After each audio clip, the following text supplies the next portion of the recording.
The Trump administration is preparing for war and regime change in North Korea as U.S.-led military drills kick off this week on the peninsula. Is this part of the U.S. strategy to contain China? Could war with China be next? We'll discuss this and more on this week's China Report.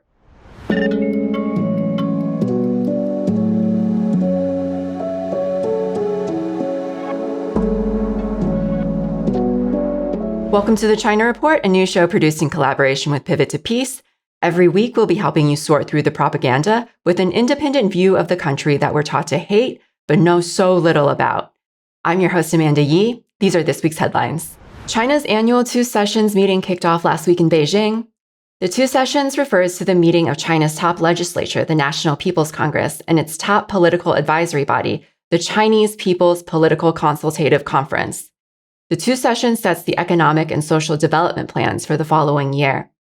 Topics of discussion this year included Taiwan, Hong Kong, creating new jobs to stabilize employment, sustainable development, rural revitalization, and food security, and the global challenges that lie ahead, among others.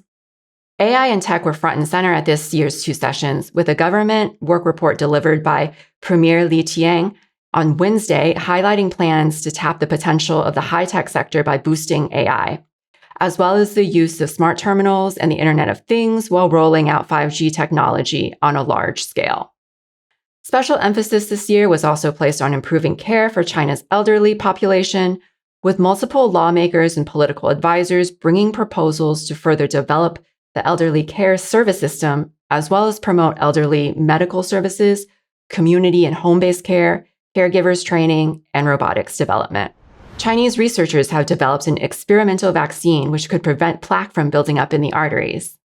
The vaccine was developed by researchers from institutes including the Nanjing University of Science and Technology and the University of Science and Technology of China, and has so far been effective in experimental trials with mice that had been fed a high cholesterol diet.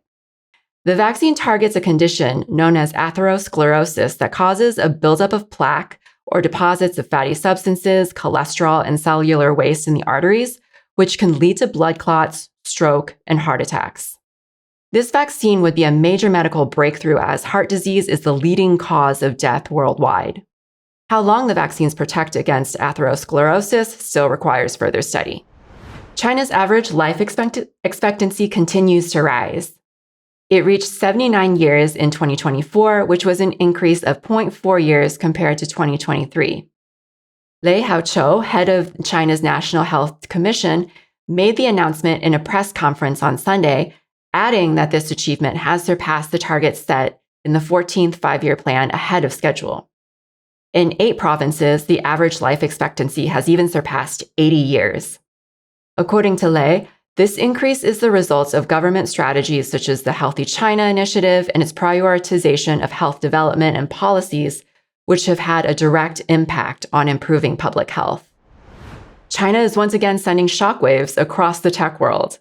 Scientists from the University of Science and Technology of China have unveiled a new prototype superconducting quantum computer that could mark the beginning for a whole new era of processors. The researchers say the quantum computer operates at a speed that is 1 quadrillion times faster than the fastest supercomputer currently available, and also found to be 1 million times faster than Google's latest experiment. According to the researchers, the latest findings are a testament to progress in building hardware for quantum computers. They say that this could lay the foundation for advanced processors for drug discovery, artificial intelligence, and tackling other sophisticated real-world challenges. Well, yesterday marked the beginning of the U.S.-led Freedom Shield military exercises in South Korea. These include large-scale exercises between the two militaries, which simulate invasion and regime change in North Korea. To talk about this and how these drills fit into the military encirclement of China, we are very pleased to have on Hyun Park. Hyun is an organizer with Nodutdol. Nodutdol is a Korean diaspora organization which organizes for Korean reunification and national liberation. Hyun, welcome to the show. Amanda, thanks so much. It's great to be here, and it's been a while, so good to be in conversation. Yeah, nice to see you. So Freedom Shield, these are the U.S. claims that these are defense-oriented exercises. North Korea, on the other hand, doesn't see them this way. They see them as a major provocation. And yesterday, on Monday, they actually test launched several ballistic missiles into the sea as a response. Right. And the US media has really seized upon that, right? This year's exercises have grown in size and scale from last year considerably. So to me, that represents a major escalation. So can you talk a little bit about these drills, what they entail, and who's provoking who here? Right, exactly. I think when we think about the war drills, Amanda, it's really essential to break past the war of words, right? Because if you look at it only in terms of the statements that are made by the particular governments involved, then you really just have a situation where one party says one thing and a different party says another, right? North Korea is saying these are aggressive, provocative military exercises that are rehearsing invasion, regime change, the types of wars that we know that Washington has a long track record of committing around the world. And then if you look at it from the South Korean and US government statements, they're saying, no, these are purely defensive military exercises that we are only having to prevent the threat of a North Korean attack. Yeah. So I think it's actually worth delving into the content of the military drills themselves to really understand their character, right? What exactly do they rehearse when they have these large war games like Freedom Shield in the Korean Peninsula? So I think the first thing to understand is that when there are joint military exercises, what that means is that the United States military and the South Korean military are practicing what it would be like to engage in combat as essentially a single army, right? And as they do so, they undertake a number of different sorts of exercises. And I want to bring up some historical examples of the types of things that they've done in the past. So this past fall, they held a joint tabletop nuclear war exercise. Now, what that means is that there were top military officials from the Pentagon, from the South Korean military, who met together in South Korea in order to essentially discuss plans for how they would carry out a nuclear strike of the Korean Peninsula, right? And now you can argue that, well, that nuclear strike would be defensive. But I think that when we're talking about a nuclear strike on an area of land as limited as the Korean Peninsula, offensive, defensive, doesn't really matter. What you're essentially saying is that you're rehearsing for a war crime, right? Other instances of war drills between the United States and South Korea have explicitly rehearsed things like occupying North Korea with South Korean and US troops, right? And in that kind of case, I think that what they're saying is that they would do so defensively in a scenario where North Korea would attack first, but then they're also revealing the extent of their plans, that they are willing to take this to the point of overthrowing the North Korean government. And I think it also has to be noted that while North Korea often does make some very pointed and sharp statements in response to US and South Korean military maneuvers in Korea, they don't ever come out and say, we're going to start a war with you, right? And so it's actually South Korea and the US that are manufacturing a kind of scenario to then rehearse the sort of thing that they would want to carry out in a real war, which, as is revealed by the purposes of these exercises, is demonstrated to be occupation, regime change, invasion, etc. Yeah, and I just want to stress that these war games and the U.S. military presence in South Korea, it presents a danger to all South Koreans, right? As we saw last week, South Korean fighter jets accidentally dropped a bomb on a residential neighborhood, very close to the North Korean border. And these were part of exercises that were in preparation for this week's drills. So obviously the US military puts everyone on the peninsula at risk. And these exercises are also deeply unpopular with the South Korean people, but they go ahead with these anyway. Yeah, exactly. I think the thing to point out that is that especially right now, as President Yoon Suk-yeol is facing the impeachment trial in South Korea, he has, abdicated his presidential responsibilities. And so what that functionally means is that there is not an elected commander-in-chief in the South Korean government. And yet, in spite of that, these provocative, dangerous military drills are going forward.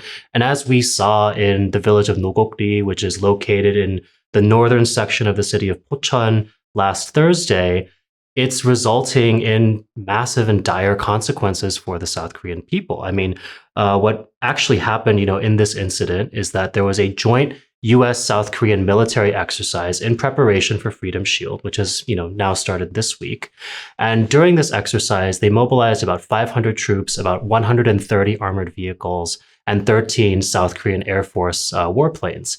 And during the process, 2 fighter jets ended up dropping 8 Mk-82 bombs. These are 500-pound bombs onto this village of Nodutdol. And in the process, we now know they injured 31 people. Thankfully, there have been no deaths reported, and it looks like that's going to continue to be the case. And then in the process, they really destroyed, in large part, the entire residential area. There are 142 houses that had some form of damage inflicted as a result of this bombing, right? And while the South Korean government is trying to pin it all on, the mistakes of these, the 2 pilots who they are saying, mistakenly entered the coordinates into their flight system, that really is just kind of masking over the reality that if these war games were not going forward in the first place, this bombing would never have happened. I have a comrade in Nodutdol who compared it to the way that police departments often try to crisis manage situations when there, is a shooting and they end up harming or killing someone. If they can't blame the victim, they'll often try to pin it on an individual officer, when really we know that the problem is with the entire department, and in this case, with the entire military relationship. Mm-hmm. You kind of alluded to this a few minutes ago, but I really want to zoom out and give viewers the full political context of what's going on in South Korea right now. These military drills are going forward, even though South Korea is still in the middle of its political crisis. It has no elected government, like you said earlier. The U.S.-backed President Yoon declared martial law back in December in a failed coup attempt. He was in prison, but was released recently after a judge overturned the arrest warrant, and now he's out of prison. And some speculate that a second coup attempt may be on the horizon, right? And we should also mention that Yoon Suk-yeol's first coup attempt, there's some strong evidence to suggest that that was also an attempt to trigger war with North Korea. So I do think, given all of this, the fact that they're still moving ahead with Freedom Shield really exposes the nature of this neo-colonial relationship that the U.S. has to South Korea, one that has been made possible through, historically a series of U.S.-backed puppet dictators and strengthened by the U.S. military occupation, right?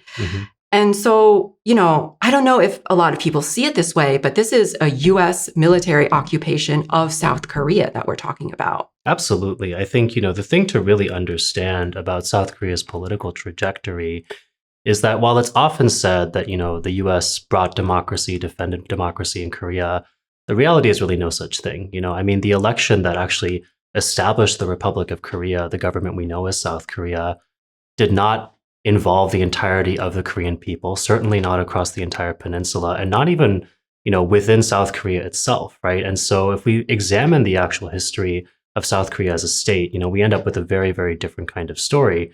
And, for a number of decades, there were military dictatorships in South Korea. It was really only because of a very heroic struggle led by the working class of South Korea that any kind of semblance of democracy was established in the late 1980s. But then the through line throughout all of this history is the continuity of the U.S. occupation, the continuity of the Korean War as an unended conflict, and, subsequently the division of the Korean Peninsula.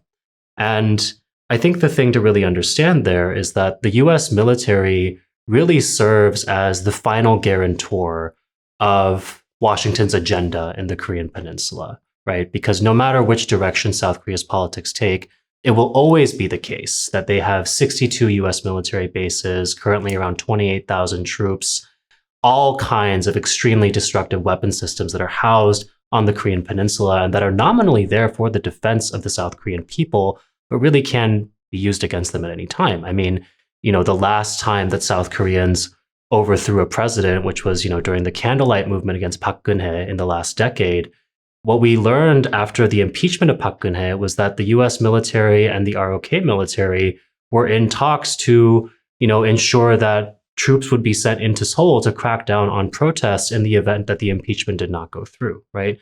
So we're now back in an extremely sensitive time just like that, because not only is this impeachment crisis ongoing, but we're actually expecting a verdict from the Constitutional Court of South Korea on President Yoon's impeachment trial this Thursday. So that's going to happen while Freedom Shield is taking place, while the Korean Freedom Peninsula... Shield runs from Monday to March 20th, right? To March 21st, 21st, yeah. So okay. from the 10th to the 21st, and the verdict is expected to come down on the 13th. And so this is an extremely politically sensitive time. There's going to be an even larger U.S. military presence than normal in Korea during this time. And on top of that, the ruling Conservative Party has actually been surging in the polls and is now neck and neck, and by some indications, even beating the opposition, the main opposition party, the Democrats, in terms of popularity. There's been a lot of talk online, a lot of talk from leaders of the right wing, including leaders of megachurches, that they're willing to use violence, that they're willing to invoke the so-called people's right to resist in the event that the impeachment goes through. And so we could be looking at, many different forms of a second coup potentially taking shape.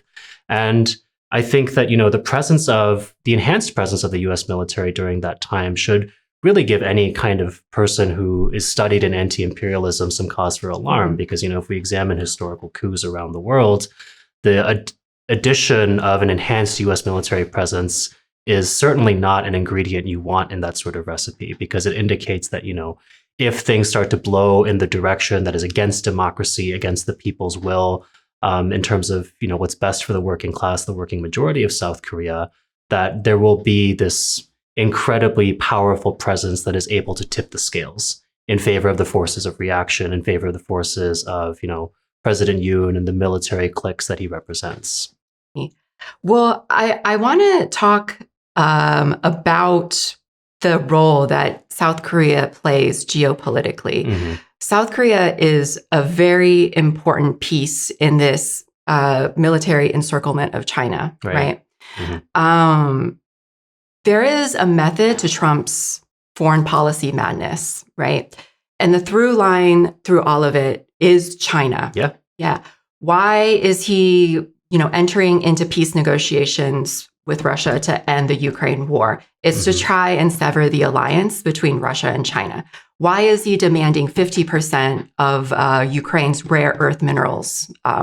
It's so that he can access those minerals and lessen U.S. dependency on imports from China. Why is he trying to annex Greenland? Same reason, to access their rare earth minerals resources. So these military drills seem to be a way of making Korea the front line in a war, in a confrontation against China. And you yourself have argued that Trump is preparing for a war with China vis-a-vis North Korea as a proxy. So could you talk a little bit more about that and explain, what that means? Right. I think, the thing about this is that it's actually part of the historic relationship between Korea, China, and really the Western imperialist world, right? Going back several centuries, we can track many, many attempts to conquer or influence China that really have to go through two paths if they're coming, from the seaboard, right? It's either you can go through the islands such as Taiwan or Hong Kong, or you can go through the Korean Peninsula, right?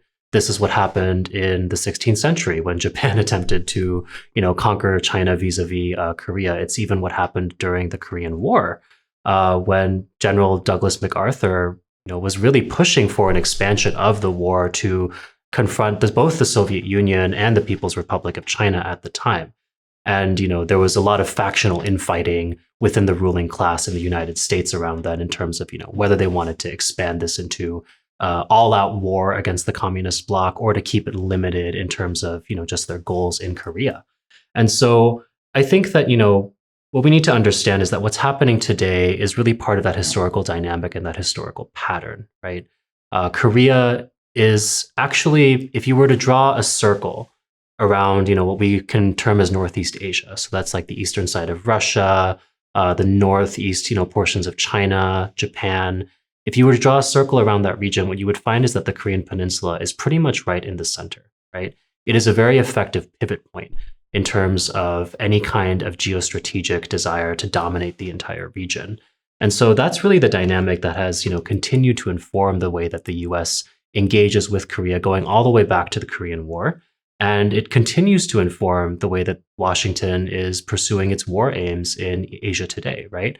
I think the thing to understand is that, there's that expression, having one's fingers in lots of different pies, right? When it comes to East Asia, Washington wants to keep its fingers in lots of different pies. It wants to look for different points of conflict, different points of tension that it can raise in China's periphery. So that's, the South China Sea, it's the Taiwan Straits, it's the Korean Peninsula, right? And I wouldn't necessarily argue that there's any one of these that is going to be the scenario that leads to war with China necessarily, but that increasing tension along all these fronts, increasing militarization along all these fronts is very effective for Washington because it allows them to manufacture crisis, which could potentially bog down China in some sort of military conflict. And what the Korean Peninsula has that these other flashpoints do not is that Washington can ramp up its military presence, engage in very bellicose kinds of politics against North Korea. And then nominally, because North Korea is not China, it's not really engaging in that frontal confrontation, right? But then it's still achieving its aims, speaking regionally, because it can increase its military presence, because it can, kind of heighten the tensions in the region and, start building a lot of the architecture for war that, can be used theoretically against any of its enemies in the region. And I think when I refer to that architecture, I'm talking about what a lot of critics call Asian NATO. Asian NATO, right? The trilateral alliance between Absolutely. U.S., South Korea, and Japan. Yes, and this is a very recent thing that has come together first under the Biden administration. The Trump administration has, almost instantaneously said that they're going to continue to pursue this endeavor. And it's something that, is incredibly dangerous for the region because it helps divide Northeast Asia into military blocs. I think it's a huge part of the reason that North Korea has pursued a strategic comprehensive partnership with Russia, for instance. And in addition to that, it's just completely throwing the claims for colonial justice from the Korean people under the bus. In order to even make, this JACUS alliance happen, the Yoon administration essentially trampled over court rulings from their own government, ordering Japanese companies to pay reparations to Korean victims of forced labor from the colonial period. And so I think, we can really see how, this alliance and, the overall war drive is really not something that serves the interests of the Korean people in any way, shape, or form. It's purely in Washington's interests. And, this goes back to that neo-colonial relationship, right? Because who does the Yoon government and so many of the other governments of South Korea, who have they really served, right? We have a situation where South Korea has so many internal problems, and yet rather than trying to address those, the government is just wholly devoted to acting as Washington's puppet and increasing tensions in the region, driving the situation towards a war that, frankly, could engulf the lives of millions or even billions of people if we actually get China involved as, a real participant in that kind of conflict. I want to talk about this idea that Trump is in any way a kind of anti-war president, right? Just to play devil's advocate here, I think a lot of people might say that, Trump has indicated on a few occasions that he's willing to revive diplomacy with Kim Jong-un. But the continuation of these military drills, his promise to strengthen JACUS or Asian NATO, this trilateral alliance between U.S., South Korea, and China, which is an anti-China bloc, right? It all seems at odds with this rhetoric. Right. So how do you square all this? Well, I think, one thing to remember is that the Trump administration actually isn't monolithic in terms of a lot of its approaches to global politics, right? There are different factions within the Trump administration vying for different things, right? And I think, there is kind of the neocon bloc that essentially wants to go to war with everyone all the time. And then, there are other, points of influence that, really want to focus on China in a kind of like laser-like focused sort of way, and, are really invested in trying to sort of tone down these other fronts, right? So I think a little bit of that is manifesting in terms of the Trump administration's approach to Korea, because, from the standpoint of U.S. imperialist strategy, you can fight North Korea and you can fight China. It's probably better to try to not fight them at the same time, right? And that's what certain circles within the Trump administration would argue. However, when we look at the way that the Trump administration's policy is being affected in practice, I would argue that so far it is essentially indistinguishable from Biden's position in some very key ways, because the Biden administration also made a lot of overtures towards saying that, they were open to dialogue at any time with no preconditions with China, with North Korea. With North Korea. And, North Korea would, consistently reject that because of their experience with the first Trump administration. And I think that's the thing that really gets lost in the media narrative, which, tends to sensationalize this sort of bromance, if you will, between Trump and Kim Jong-un. But if we look back at, the actual record of the Trump administration the first time around, what we'll find is that, they were very, very aggressive with North Korea in the first year or so of the administration, because they were responding to new nuclear tests, new missile tests that, indicated that North Korea's military capacities had become much more developed than previously anticipated, right? And, it was only after that initial period of antagonism that this period of dialogue then opened up. But that dialogue actually ended up inflicting a lot of harm to the U.S. DPRK relationship, not because it was diplomacy, right? Diplomacy is something, we want to be encouraging, but actually because the way that the U.S. engaged that diplomacy did not treat North Korea as an equal partner, right? Did not approach things in a way that indicated that they were willing to recognize that compromises needed to be made, right?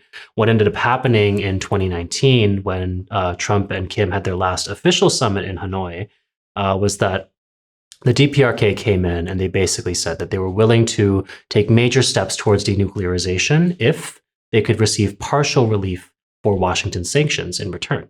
And they were just flat out denied, right? And that's why that summit in Hanoi, ended up falling apart very, very quickly. Now, after that, Trump did make this impromptu visit to the DMZ where he met with Kim Jong-un once again. And then, there were a lot of photo ops taken in that moment. They were like holding hands across like the actual dividing line between the Korean peninsula and things like that.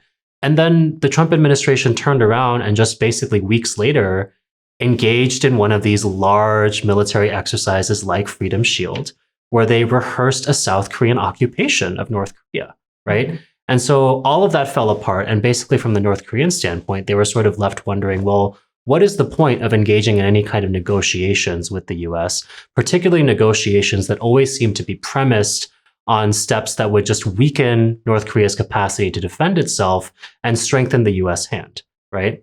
And so the way that the Trump administration is approaching the negotiations now is essentially the same thing, because they're saying that they want the same goals. They want full denuclearization of North Korea only, and they're not indicating any willingness to provide any sort of security guarantees, right? And from North Korea's standpoint, they've moved on from a lot of the way that things were done before, right? They're no longer willing to negotiate with foreign powers about their nuclear arsenal. They've made this very clear as part of their laws, actually. So it would essentially be illegal for them to accept, the negotiation offer that's on the table currently. But Washington is not adjusting its approach. And then so you have to then wonder, is this because of stubbornness? Is it because of ignorance? Or is there something more insidious at work where the Trump administration is essentially giving an offer that they know that North Korea has to refuse, and then on the other side of that, using that as justification to increase pressure, to increase war games, increase belligerence on the Korean peninsula, and drive the situation closer and closer towards a crisis, nominally in the name of bringing North Korea to the table, but also achieving their geostrategic aims of enhancing the militarization of Northeast Asia and increasing their capacity to integrate with their allied militaries in the region in preparation for, regional war. Now, it's obvious that the Trump administration is not engaging in good faith with North Korea. And it's obvious that these war games represent a major escalation in the Pacific. Absolutely. So, for people who want to get involved, can you let us know a little bit about where to find Nodutdol, how to follow you, and what can people do to get involved? Yeah, I would really encourage people to follow Nodutdol and the U.S. Out of Korea campaign. Nodutdol is spelled Nodutdol. Once again, that's Nodutdol. If you go to nodutdol.org or you look up at Nodutdol on Instagram, on Twitter, on TikTok, you can find us there, and that's a great way to stay in touch with us. You can also go to usoutofkorea.org and learn more about the U.S. Out of Korea campaign, which we launched last year and are continuing to work on. You can sign up to receive email updates. If you are part of an organization, you can endorse and help join and be a part of this campaign effort. And really what we are trying to do is to bring mass consciousness about Korea, the contemporary situation, the history of U.S. imperialism on the peninsula, into the awareness of millions and millions of people, because that's what we're going to need in order to wage an effective struggle against imperialism, against the war machine, against, all these threats to humanity and to our planet that, are facing us in this day and age. So we would really love everyone's participation. And, thanks so much for giving us this opportunity. Yeah, of course. Thanks, Hyun. So to end today's show, we have a clip from a dance group from Chengdu performing on the Vibe 2025 dance competition in Southern California. The group describes the performance as when ancient Sichuan opera meets street dance magic, and they ended up taking third place in the competition. Enjoy this clip, and be sure to like, share, and subscribe to help us out in the algorithm. We'll see you next week on the China Report.